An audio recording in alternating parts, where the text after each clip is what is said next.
I didn't know my life would unravel because of a house. Not the money, not the inheritance, not even the fire, but because my mother came back into my life only after everything my father built was finally mine. I was 29 years old when she reappeared, after nearly 2 decades of absence, with a smile that felt rehearsed and apologies that arrived far too late. She told me she wanted to fix things, that she had regrets, that she wanted to be my mother again. I believed her. I believed her when she cried in a diner booth and held my hands like she'd never let go of them before. I believed her when she said we were rebuilding something broken. I even believed her when she let me pay for her wedding, $16,000, because she said it proved we were healing. What I didn't know was that healing to her meant erasing me. 3 weeks after her wedding, I opened the photo gallery she sent me. 287 photos. And I wasn't in a single one. Not standing beside her, not holding her hand, not even blurred in the background. It was like I had never existed. When I asked why, she told me I reminded her of a life she wanted to forget. That was when I learned the truth. I wasn't her daughter. I was a reminder, a resource, an obstacle. And when I refused to give her my home, my father's house, the one he and I built together, she didn't just turn on me. She unleashed everything. The lies, the family pressure, the legal threats, the stalking, and finally, the fire. A fire her husband admitted he set, just to scare me. As I stood on my street that night, watching smoke pour out of the workshop where my father once built furniture with his own hands, I understood something with terrifying clarity. My mother hadn't come back to love me. She came back to take. And when she couldn't, she tried to burn my life to the ground. When people hear me say my mother disappeared, they picture some dramatic vanishing. Police reports, missing posters, whispered rumors. The truth was quieter. She didn't vanish from the world. She just vanished from me. My parents divorced when I was 11. Back then, my dad ran a small home renovation company. Nothing flashy, just steady work and a reputation that traveled by word of mouth. He came home exhausted, hands rough with splinters and drywall dust, but he still sat at the kitchen table with me every night. Homework first, he'd say, loosening his tie like it was a ritual. Then we can throw a ball around. He was the kind of man who didn't talk about love as much as he did love, packing my lunches, showing up to my soccer games even when he had paint on his jeans, staying up late building a bookshelf because I'd mentioned I wanted a place for my books. My mom was different. She worked in retail management, and she was restless, always chasing the next thing, a new job, a new city, a new version of herself. She'd come home glowing with excitement. "This place is going to be different," she'd say, pacing the living room. "They actually value me." Then, a few months later, she'd sigh at the dinner table like the air itself offended her. "I can't do this forever," she'd mutter. "I'm meant for more." I didn't understand what more meant when I was 11. I just knew it sounded like there wasn't room for me inside it. The divorce happened after she started an affair with someone from work. I remember one afternoon like it was branded into my memory. My backpack still on my shoulders, the house smelling like onions and dish soap, and their voices slicing through the kitchen. My dad's voice was louder than I'd ever heard. "You want more? You want more than your family?" My mom snapped back, sharp and shaking. "I feel trapped. I feel like I'm suffocating in this life. You don't even see me anymore." I stood in the hallway with my heart thudding so hard I felt it in my throat. I didn't know whether to run to my room or walk in and make them stop. I didn't know how to be a child in a house where adults were falling apart. Then the kitchen went quiet. They'd finally noticed me. My dad's face was red, like he'd been holding his breath too long. My mom looked down at the floor like it had suddenly become interesting. That night, they sat me down on the couch like they were explaining a weather report. "We're separating," my mom said, voice too calm. My dad stared at his hands. "We need to know where you want to live." I didn't hesitate. "With Dad." My mother's eyes widened, just slightly, like she expected me to choose her out of obligation. But my dad had been the consistent one. And my mom had missed my birthday that year because she'd volunteered for a work trip last minute. That should have been my first clue that she always chose what made her feel important. After the divorce, she moved 2 hours away. At first, she called sometimes, holidays, occasionally a random Tuesday when I'd be in the middle of dinner and Dad would nod toward the phone like, "It's her." Her voice would come through the receiver, bright and casual. "Hey, sweetie, how's school?" I'd answer politely, because I was raised to be polite. Then the calls faded. The visits became rare. By high school, I saw her maybe twice a year. When I was 14, she remarried. A man named Rudy. Older, quiet, the kind of person who always looked like he was trying not to take up space. They had a son together, my half-brother, Bowden. I met him a handful of times growing up. He seemed like a decent kid, not close to me, not rude either, just like we belonged to different worlds. Meanwhile, my dad and I built a life. After graduation, I joined his renovation business. I learned everything from him: how to frame a doorway, how to measure twice, how to keep your promises to clients even when it costs you sleep. It's not just carpentry, Dad used to say, tapping the side of his head. It's trust. The business grew steadily.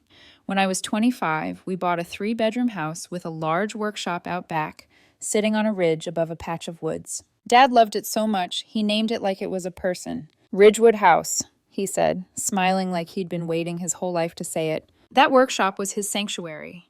Weekends, he'd build custom furniture, humming under his breath while sawdust floated in the sunlight like tiny stars. And then 2 years ago, everything ended. A heart attack on a job site. One moment he was carrying lumber, the next he was gone. 56 years old. Just like that. And I didn't even know how to breathe in a world where my dad didn't exist.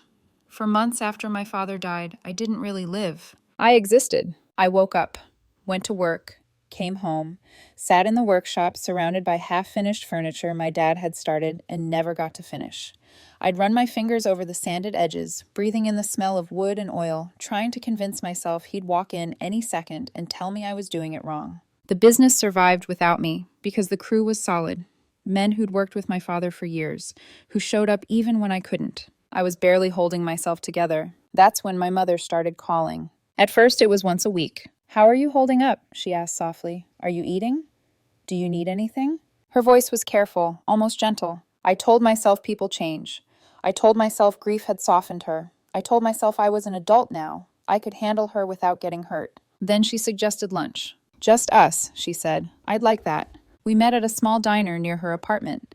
Vinyl booths, burnt coffee, the kind of place that smelled like old memories. She talked, a lot, about how she regretted not being around when I was younger, about how she'd made mistakes, about how she wanted to fix things. "I wasn't ready to be a mother back then," she admitted, eyes glossy, "but I am now." I didn't say much. I just listened, because part of me, the child part, still wanted to believe her. The lunches became regular, every other week. She told me about Bowden's life, about his new job, about her routines, about Rudy's work at the county office before he passed away from cancer 8 months earlier, a fact I hadn't even known.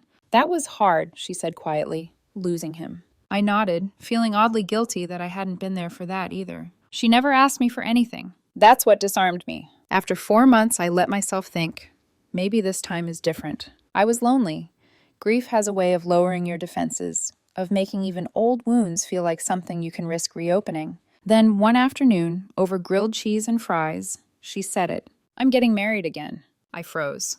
"Already?" She rushed to explain. "It just happened. Raymond is kind, stable, quiet. He listens." She smiled like a teenager talking about a crush. "I want you to meet him." We had dinner at her apartment a week later. Raymond was polite, reserved. He answered questions without elaborating, like he was afraid of saying too much. He worked in IT support at a local hospital, had 2 teenage kids from a previous marriage. They didn't come. Something about him made me uneasy, not in a dramatic way, just distant, like his eyes were always measuring the room. Still, I didn't object. A few weeks later, my mother started talking about the wedding. "It'll be small," she said. "Just family, nothing big." Then came the comments. "The venue I like is more expensive than I expected. The photographer charges so much these days. I don't even know how I'm going to afford the dress." She never asked directly. She didn't have to. I heard the strain in her voice. I saw the opportunity to prove something, to her, to myself, to that little girl who wanted her mother back. "I can help," I said. "I'll cover the venue, the photographer, the dress." $16,000. She burst into tears. "Oh my God," she sobbed, standing up and wrapping her arms around me. "This means everything. You have no idea what this tells me about us." About us. That word did something to me. Wedding planning took 3 months. She involved me in everything. Dress fittings, venue walkthroughs. She'd loop her arm through mine, laughing. "I'm so happy we're close again," she said more than once. The dress was ivory lace, floor length, elegant. The venue was a restored barn, an hour outside the city. The wedding day was perfect. Clear skies, crisp October air, 40 guests. I stood beside her in family photos. She held my hand during one of them. At the reception, she gave a speech, And I want to thank my daughter, she said, voice trembling. None of this would have been possible without her. People applauded. I smiled, thinking maybe, just maybe, I'd been wrong about her. 3 weeks later, she texted me. The photos are ready. I opened the gallery during my lunch break, and my stomach dropped. I wasn't there, not in a single photo. I thought it was a loading error. That was my first instinct, some glitch, some filter I hadn't clicked yet. I scrolled back to the top of the gallery, then down again, slower this time, more carefully. Like if I paid enough attention, my face would materialize between the frames. It didn't. 287 photos. The ceremony, the vows, the kiss, the reception, the dancing, the family portraits. I was nowhere. In some photos, there was an obvious gap beside my mother, an empty space where a person should have been standing.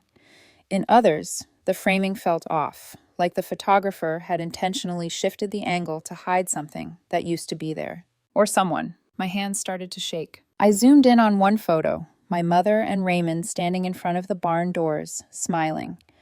I remembered that moment clearly. I had been standing right next to her. I could still feel her fingers squeezing mine. Now there was nothing. No shadow, no blur, no hint I'd ever existed. I closed the app, opened it again, scrolled faster, then slower. Nothing. By the time I got back to work, my chest felt tight, like I couldn't get a full breath in.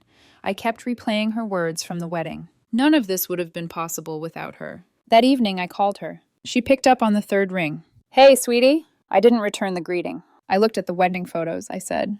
There was a pause. Not confusion, not surprise. Just silence. Then she exhaled slowly.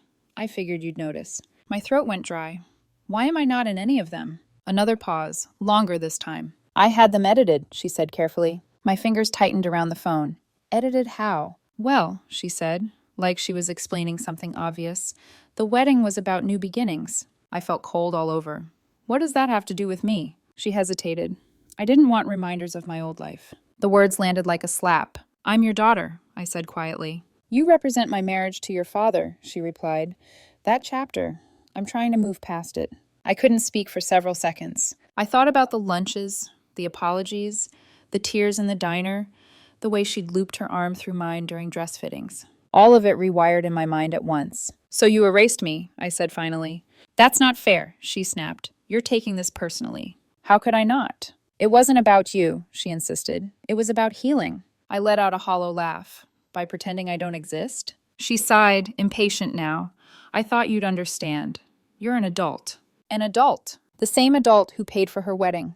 Are you planning to reimburse me? I asked. What? She said sharply. The $16,000. If I don't exist in your life, I shouldn't exist in your wedding budget either. Her voice hardened instantly. That's ridiculous. I never asked you for that money. You let me believe we were rebuilding something. You offered, she said, freely. And now you're throwing it in my face? I felt something inside me snap, not explosively, not loudly, just quietly. You used me, I said. That's a horrible thing to say. What's horrible, I replied, my voice steady despite the pounding in my chest, is pretending your own child is a stain you needed to crop out. She scoffed. You're being petty. Petty. I ended the call. I didn't cry right away. I just sat there staring at my phone, the room feeling too large and too empty. Within days, the calls started coming in. My Aunt Darcy rang first. I heard there was some disagreement, she said cautiously. Your mother's very upset. I told her everything. There was a long pause. I'll look into it, she said. Other relatives called too. Some told me weddings were stressful. Some said I should let it go.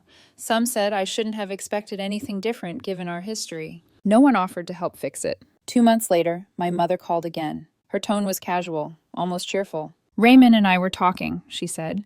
His apartment is too small for the kids when they visit. I was thinking, you have 3 bedrooms. My heart sank. You want to move in?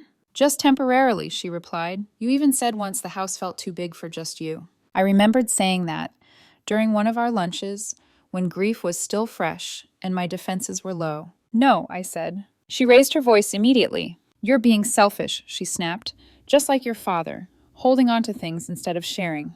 That's my home, I said. This conversation is over. She called me an ungrateful child and hung up. A week later, I changed the locks and installed cameras. Something told me I was going to need them. Changing the locks felt dramatic. I stood in the driveway watching the locksmith work, arms folded tight against my chest, telling myself I was overreacting, telling myself this was just a precaution. But my body knew something my mind was still trying to deny. Grief had taught me to recognize that feeling. The quiet certainty that something was wrong. I didn't tell my mother I'd changed the locks. I didn't announce the cameras. I didn't explain myself to anyone. I just braced. 4 days later, I was at a job site when my phone vibrated in my pocket. Motion detected. Front door. I opened the camera feed. My mother stood on the porch, her purse hanging from her arm, a familiar key already in her hand. She tried the lock once, then again. Her movements were sharp, irritated. Raymond stood beside her, watching. They spoke briefly. I couldn't hear them, but I saw his head tilt toward the door, then toward the side of the house. They walked around back. Same result. The door didn't open. They stood there for a moment longer, long enough for my stomach to twist, before turning and leaving. That evening, my phone rang. "What did you do?" my mother demanded the second I answered. "Why were you trying to enter my house?" I asked. "It's a family home," she snapped. "I still have every right." "No," I interrupted. "You don't." Her breath hitched. "You're cutting me out over one disagreement?" "One disagreement?" My voice shook despite my effort to keep it calm. "You erased me. You tried to move into my home. You didn't ask. You assumed." "You're punishing me. I'm protecting myself." She hung up. After that, the pressure intensified. Relatives called, one after another. "She's devastated. She feels shut out. She says you locked her out of her own home." Darcy called again. Her voice was different this time, hesitant. "I saw the wedding photos," she admitted, "the edited ones." "And?" "I understand why you're upset," she said carefully, "but she's still your mother." That sentence hit me harder than I expected, because it implied that being a mother erased all accountability. I stopped answering most calls. I went to work, came home, checked the cameras, slept lightly. And then, things escalated. About a week later, my mother showed up at my work. We were in the middle of a kitchen remodel when one of my employees approached me. "There's a woman asking for you out front," he said quietly. "She seems upset." I knew before I saw her. She stood in the driveway, arms crossed, eyes sharp. "You embarrassed me," she said the moment I stepped outside.